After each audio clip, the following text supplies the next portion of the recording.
The Pelham Fire Department has been a large part of the community since the late 1800s. Recently, our firefighters have switched buildings, moving to a brand new fire department. Sitting down with Chief Robert and talking about how the new building affects their day-to-day lives.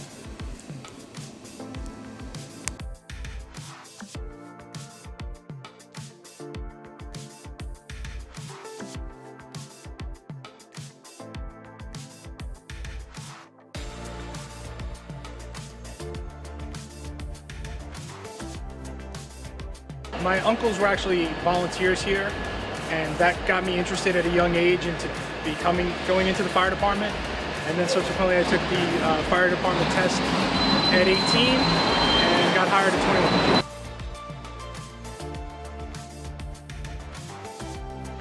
21. I was actually in elementary school. If you ask any of my friends, I was saying I was going to be a fireman, and when I did actually do it, I ran into one of my high school classmates, and they were shocked that I actually did what I said I would do.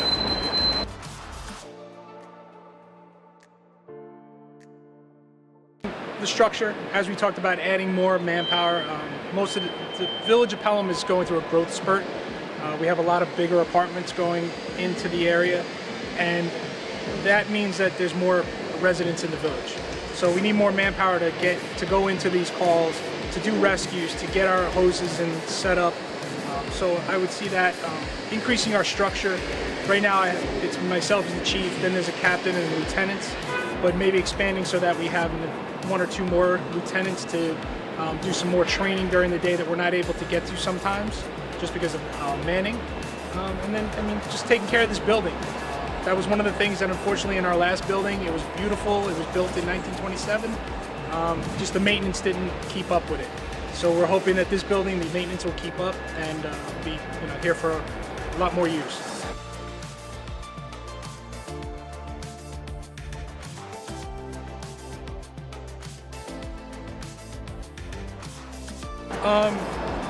My first big fire was actually in Pelham Manor. They had an apartment fire when I was a volunteer, that one. But then really it's going on any call in the village.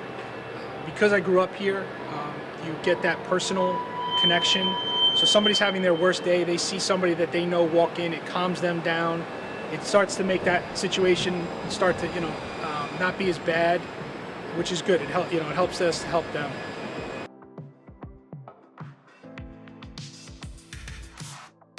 So there's a daily plan that the guys go through. They do training, they do building inspections, apparatus maintenance, equipment maintenance. What I would love, if we had more staff, it would be that we could actually go out and do some of take a company out of service and go do a big drill without having to stop for a call. So I think that's one of the things that I would like to see going forward, is trying to build onto that. We're also, building on working with the downtown businesses to make sure when they open up a new business, we know what it is, because depending on what they're doing, it could cause a hazard based on the supplies that they're holding in their stores. So it's a lot of continued work, but making new connections.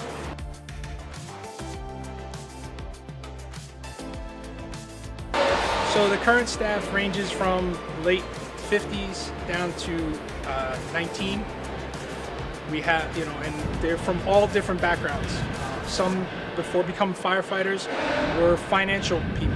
Some were plumbers, some were painters, some were carpenters.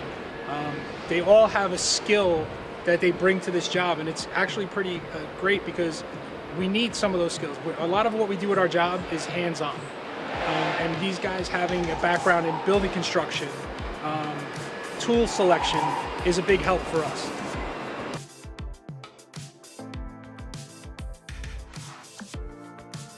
It's kind of what we're doing now, like with all these buildings, as they're being built, we have more of an input into what's going, when they're in the planning stage. That's something that sometimes we got lost in the shuffle. Now we're right there from the minute the project comes before the board. We're right there making sure that we get what we need in these buildings. Bigger thing too is electric vehicles have become a big part of today's life. And especially in some of these buildings, not only electric vehicles, electric bikes, electric phones. Anything with a lithium-ion battery has become a bigger concern.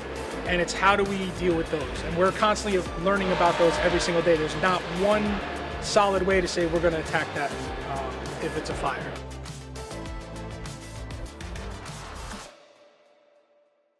It's again just the increase in residency. I know the schools are going through a growth. They're talking about adding on to the high school, talking about another addition onto elementary schools. All of these make more kids, more enrollment, which means it's more people that we have to account for if there's an incident. And we're working together with all of them, especially, we've started working with the schools even more now than we had been, and going for when they do their drills, really understanding how is their process, what are they, how do they make sure everybody's out on their end so that we can better streamline our process. The firefighters are constantly doing training tasks day to day, sitting down with firefighter Mike Leake, asking him about his life as a Pelham firefighter. I've been Pelham firefighter for over 24 years. I got on just after 9/11. I was the first class in Westchester County to go into the academy after 9/11, 1 week later. And been here ever since, same department.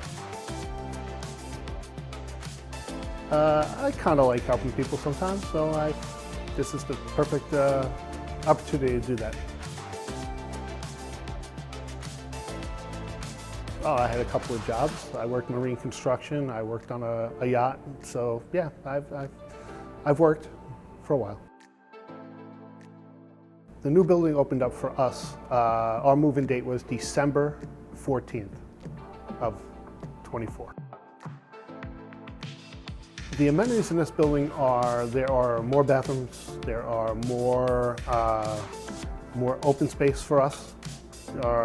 The old building was getting old. It was almost 100 years old when we moved out of it. So this was upgraded with all the latest technology available. It was more cost effective for the village to move into a new building instead of refurbing the old one because like I just said, it's upgraded with the latest technology, and the old building, they bartered a deal with the construction company to build us this one while they gave them the property over across the street.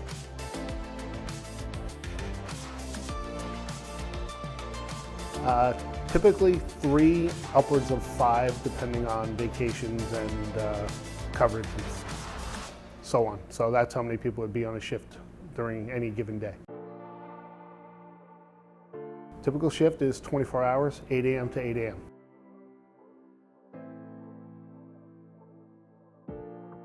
There on shift we have committee work, which is cleaning and getting our rigs ready. So that's usually the first step in the morning when we get into work, which lasts a few hours. And then after lunch, we do a little training, and then the evening is waiting to see if we get a call. If we don't, that's a good day.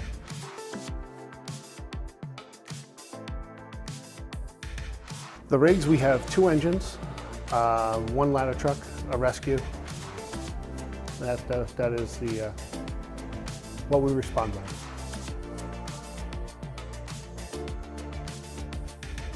Nowadays, I'm on engine 5. Tend to give the younger guys the ladder. I don't want to do as much work as I used to.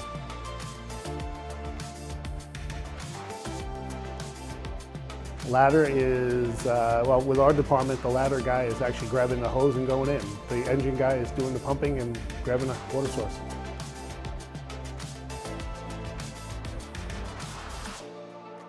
My advice is to take the test. It's the best job in the world. Trust me, you won't. The Pelham Fire Department continues to change and grow, as well as the town. In the future, we only hope that it grows further and continues to help the citizens of Pelham, New York on a day-to-day basis.